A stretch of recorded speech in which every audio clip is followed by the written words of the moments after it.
Hello, this is going to be the third and final part of a series I've been reading about Swedish sorcery. And you don't need to have heard the first two parts in order to keep up, but just for a bit of context, I'm reading from the book Lapania by Johannes Schefferis from 1673. We're in the middle of Chapter 11 of the magical ceremonies and arts of the Laplanders. And when I last left off, we were about to hear how magical practitioners in northern Sweden can use a magic drum to cure disease. I don't think we need any more introduction this time. I'm just going to get into it. If you want a bit more context about the background of this book, I provided that in the first part, but we'll just get going here. All right. We now come to the third use of the drum, having a peculiar reference to distempers, which is twofold. For first, they inquire whether the distemper owes its offspring to some natural cause or whether to the magical artifices and charms of their enemies. This makes Samuel Reen say, "The drum beater is thereby satisfied whether the disease proceeds from any disorder in the body or whether from magical charms." The second is to find out a proper remedy, viz., what sort of sacrifice will be most pleasing to their gods, but especially to Storjankare, without whose peculiar favor they never hope to recover their health. The before-mentioned author proceeds thus. This done, the patient must take a vow of a certain sacrifice, of a reindeer, bull, he-goat, or ram, or something else of this kind, to be offered to some certain Storjankare, dwelling in some certain mountain or other.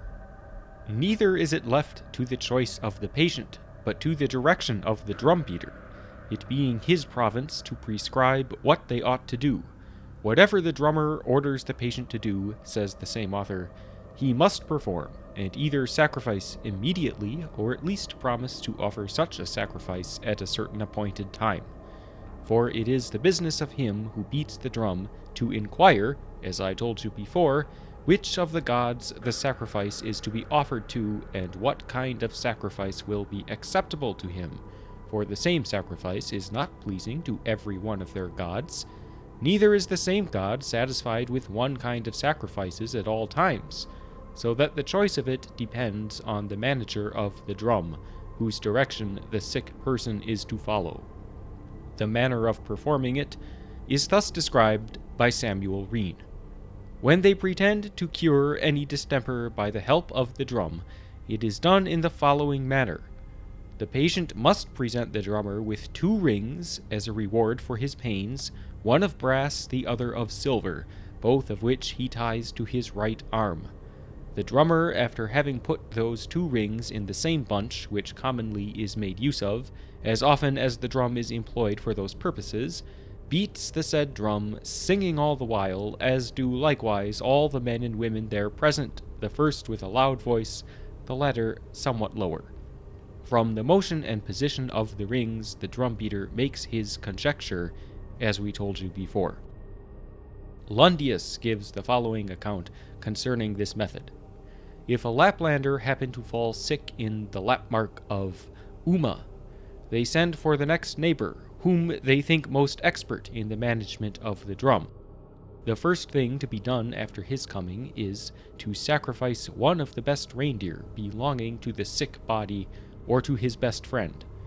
Then he begins to beat his drum, and falling on the ground remains there for some time unmovable, his body being as hard as a stone.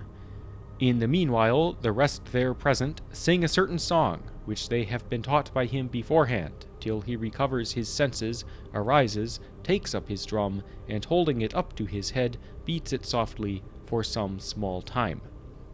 After which he sits down very pensive, and begins to give them an account of his transactions.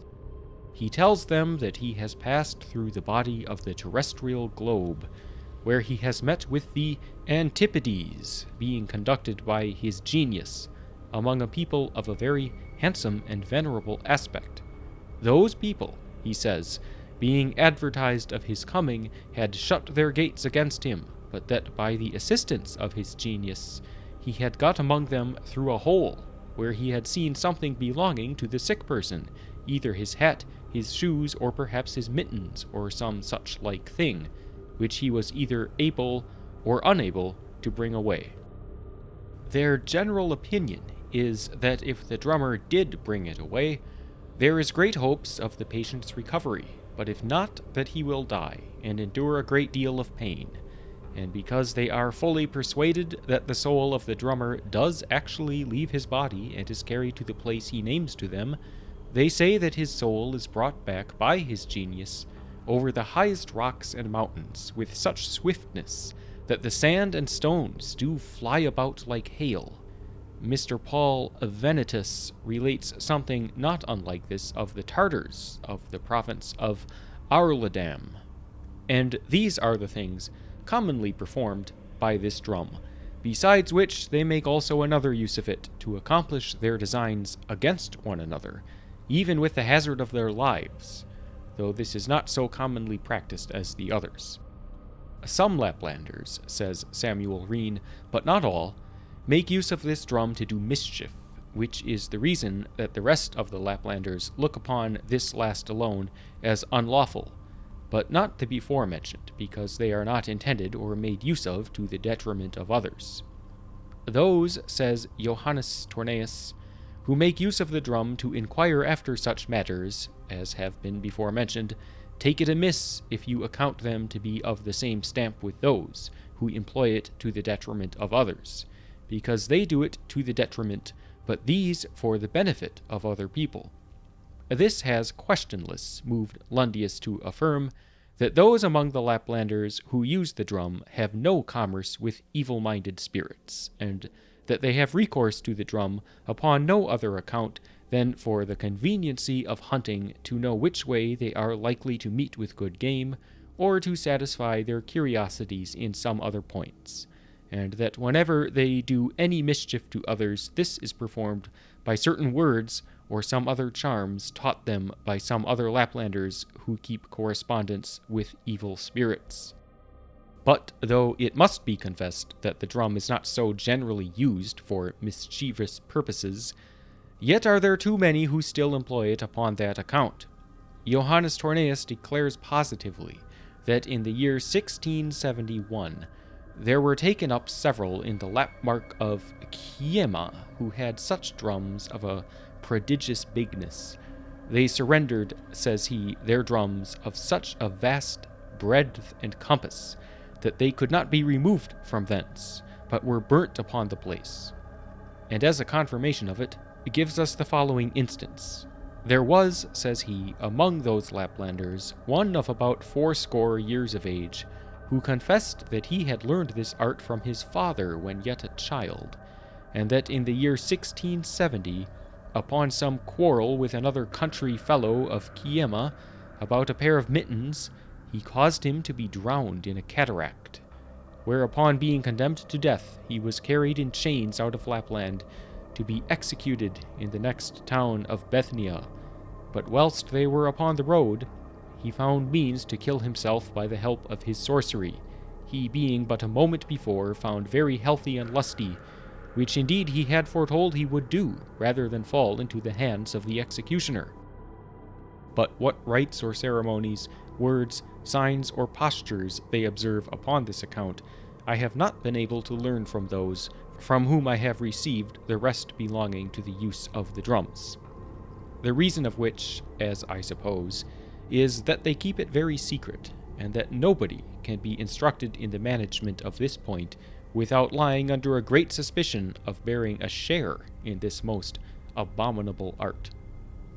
Having thus given you a large account of what belongs to the use of the drum among the Laplanders, it is now time we proceed to the other parts of the magic arts exercised among them by certain proper instruments, where it is to be observed that by the word instrument I understand everything which serves them in the performance of their magical art. Thus they make use of the snow, according to Lundius, when they intend to increase the cold weather, which is commonly done by women, and by such only as are born in the winter season, the rest having no power to effect it. Upon this occasion they take some snow, which they form into a human shape, then they chew the bark of the alder tree, and with the red spittle and the part they besmear the face, hands, and feet of this little image. They make likewise another use of this bark of the alder tree for the same purpose, viz., they chew it up and lay it up and down, either in the middle or on both sides of the roads. The same Lundius says that when the Laplanders pretend to cause an alteration of the excessive cold, they take a bear's skin which they hang up all night abroad. The first thing the Laplander does after he rise out of his bed is to whip the said skin for a considerable time with rods, by which means they pretend to moderate the excessive cold of the season. Though I am apt to believe that they also make use of certain words that they mutter betwixt their teeth. They also make use of another secret for the same purpose. They take the skin of the best fawn they have, which they cut in pieces of the bigness of a hand, and throw them into the fire whilst they are muttering a certain long prayer. Among those instruments, one of the chiefest is the cord tied with knots for the raising of wind. Of this Ziegler says thus: They tie 3 magical knots in this cord. When they untie the first, they raise a tolerable fair wind. At the untying of the second, it blows a very fresh gale, but the loosening of the third makes the weather tempestuous to the highest degree, in the same manner as the ancients used to raise thunder. What Ziegler says of the Laplanders, Olaus Magnus attributes to the Finn Laplanders. These are his words: The Finlanders, among other heathenish superstitions, retain this, that they sell wind to such merchants as are detained by contrary winds upon their coasts. For a certain sum of money they give them a cord with 3 knots upon it, with this caution, that when they untie the first knot they shall have a favorable gale, if the second a much brisker, but if the third the tempests will raise upon them to such a degree that they will not be able to look about them to avoid the rocks, or to be upon the deck to take down the sails, or to stand at the helm to govern the ship. Here you see that Olaus says the same of the Finn Laplanders, what Ziegler mentions of the Laplanders, and considering that neither Samuel Reen nor Johannes Tornaeus, both writers of our time, make any mention of it, this seems not to belong properly to the Laplanders, who live in an inland country and seldom approach to the seashore, which induces me to believe that this art belongs rather to the Norwegian Finn Laplanders, of whom Peter Cloudy makes this observation. The Finn Laplanders can raise and increase any wind when and as much as they please. He makes also this observation, very well worth our taking notice of, viz., that such as are skilled in this art have a most peculiar command over the winds, that blew at the time of their nativity, so that one commands such a certain wind, the other another, as if they had been endowed with this devilish act by a certain constitution, which ruled at their birth, from whence they derive this power. They can, says the same author, raise such a wind as blew at the time of their nativity. This they perform in the same manner as has been told before, for he proceeds thus: When mariners buy a wind of a Finn Laplander, he gives them a rope or a slip of some stuff with 3 knots upon it. When they untie the first knot, they have a moderate gale. When the second, the wind blows very strong, yet so that they may make use of their sail. When the third, they are in danger of being lost.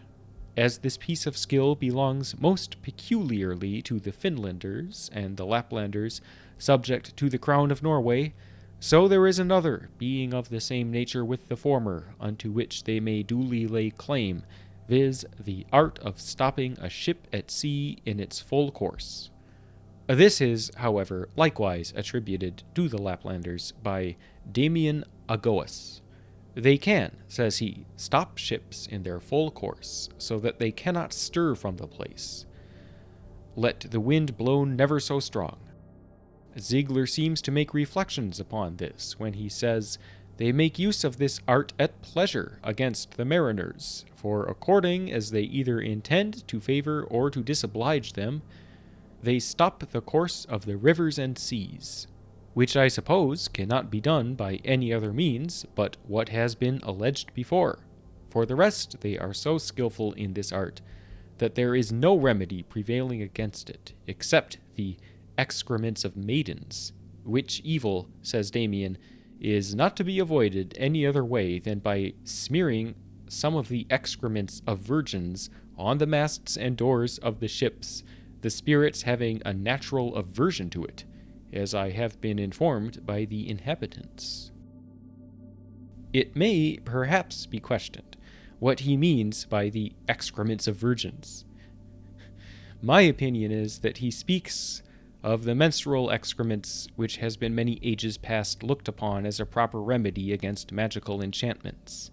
This is verified by Pliny when he says, "I am very apt to believe what is related of the menstrual blood, viz., that it destroys all magical arts, if smeared only to the posts of the doors."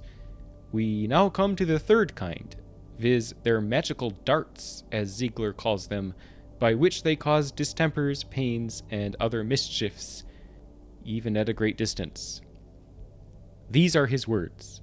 They make certain magical darts of lead of a finger's length. These they send forth at a great distance to take revenge of their enemies, who thereupon are seized with a cancerous tumor, either on the legs or arms, with so violent a pain that they scarce ever outlive 3 days. Olaus Magnus speaks to the same purpose, which I suppose he has taken out of Ziegler. They are, says he, reputed to be very skillful in casting and shooting magical darts made of lead, of the length of a finger, though at the greatest distance, by which means they throw those whom they owe a spite into various distempers. These are Ziegler's words, so that there is no great question but in this, as well as some other matters mentioned by him, he has followed the footsteps of the said author. But I am sorely afraid they both have been mistaken in these leaden darts, which they have thus erroneously described to posterity, there being no such thing known nowadays. Certain it is that neither Samuel Reen nor any other of the modern authors make the least mention of it, who would not have passed it by in silence if they had heard anything of it, only by rumor. Neither can I conceive why they should just be of lead. I am apt to imagine that Ziegler was deceived by the word Scot, which is frequently made use of upon such an account, for if either man or beast is seized with any sudden distemper so as to lose all its strength or perhaps its life, without any manifest cause, the common people are apt to say it is done by witchcraft and call it Scot, i.e. a dart. Ziegler, having perhaps heard something of this Scot, has milled him into the opinion of these leaden darts, which in that sense are unknown nowadays, the same being performed by other means. Peter Cloudy calls it a gan, which he says they send abroad in the shape of a fly, under which the devil disguises himself. And of those, as he relates, the Norwegian Finlanders, addicted to this art, keep a great many in a leather bag, of which they dispatch abroad some every day. Of this he gives us an instance which happened in his time. Some few years ago, says he, a certain person who is as yet living, traveling in Helleland, towards the mountains of Norway, whither he was a-going to shoot bears, happened to light upon a cave among the rock. Within it he found a certain image rudely made, being an idol belonging to a certain Finlander, and hard by it his ganeska, or magical pouch. He opened it, and found in it many flies of a bluish color crawling about, which were the Finlanders' garris, or spirits, and used to be sent abroad daily to execute his magical exploits, and that he understands by this gan the same thing which they make use of to endanger other men's healths or lives, he explains in these following words.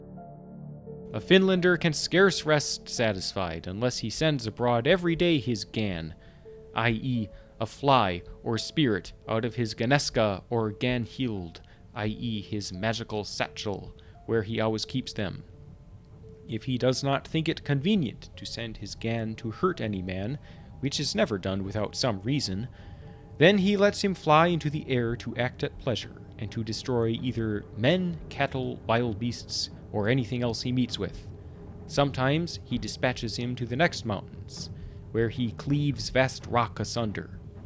They will, however, upon very slender account, send their gan to destroy men, which words plainly show that this gan is made use of to the detriment of men and beasts, and sent abroad for that purpose, which puts it beyond all doubt that this is the same which Ziegler calls darts, for he says in another place, Des schude deres gan, they shoot their gan, like a dart, the word schuta belonging properly to the shooting of an arrow.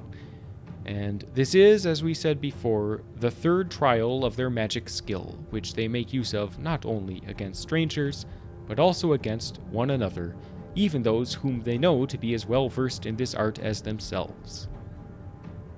Of this, the before-mentioned Peter Cloudy gives us a memorable instance in a certain Finlander called Asbevim Gankong, from his great skill in the management of the gan, who, upon some quarrel with another Finlander, was several times put in danger of being destroyed by his enemy's gan, which, however, he always prevented by his more prevailing art. At last it happened that this Asbevim fell asleep under a rock, whereupon the other immediately dispatched away his gan, that cleft the rock asunder, tumbled down upon him, and thus killed him. This, he says, happened in his time, and not long before he did write his history. These sorcerers also try their skill in expelling a gan sent by another. Some among them, says the same author, strive to outview one another in their magical art, so that whilst one sends forth his gan, a certain person, the other commands him away. Lundius goes further when he assures us that they will often make a trial of skill of this kind against one another, especially at their fairs when they are got drunk and quarrel together. They sit down with their backs joined together, which they term in their language kilod, which is as much as to try the skill of your companion. Thus they try the utmost strength of one another to such a degree of malice that he whose genius is superior to that of his adversary is not so satisfied till he has totally ruined him. He kills all his reindeer, bereaves him of all success in hunting or fishing, nay, sometimes of his life. Two Laplanders having once set themselves in this posture, with their backs against one another, in one of their huts, each trying the best of his skill, it was not long before one of them, whose genius was inferior to the others, dropped down dead on the ground, the blood issuing forth out of his mouth, eyes, ears, and nostrils. One thing is very remarkable, that they are of opinion they cannot hurt any man with their gan unless they know his parent's name. They have power, says the same author, to hurt a man unless they know his parent's name, upon which head Lundius makes this following observation. I know not whether this takes place against the rest of their magical attempts, but this is certain, by the confession of some of the Laplanders, that if the person against whom the sorcerer has laid his design beats him till he fetches blood from him, this defeats his intention. A coal thrown after the sorcerer at his return is said to have the same effect. What Peter Cloudy ascribes to the gan of the Finlanders and Norwegian Laplanders, the other Laplanders perform by their tire. This tire is a round ball of the bigness of a walnut or a small apple, made of the finest hair of some beast or else of moss. It is very light, smooth, and hollow within, being of a mixed color of yellow, green, and ash, inclining most to a pale yellow. Of this kind I had one presented to me by Mr. John Otto Silverstrom, warden of the society belonging to the metals, and governor of the mines of Saalburg and Talun, of which I have given you here the draught, being sensible that the same was never made public before, and has been seen but to a few. Well, that's the end of the chapter, and he did provide a picture of the tire. I don't really need to provide it because it's just a circle with some shading on it. It looks like a beach ball or something. Anyway, that's the end of the chapter on the magical arts and practices of the Laplanders. Well, we got a little graphic there in the middle. I don't think it is just spirits who would find excrement on the posts of ships unappealing.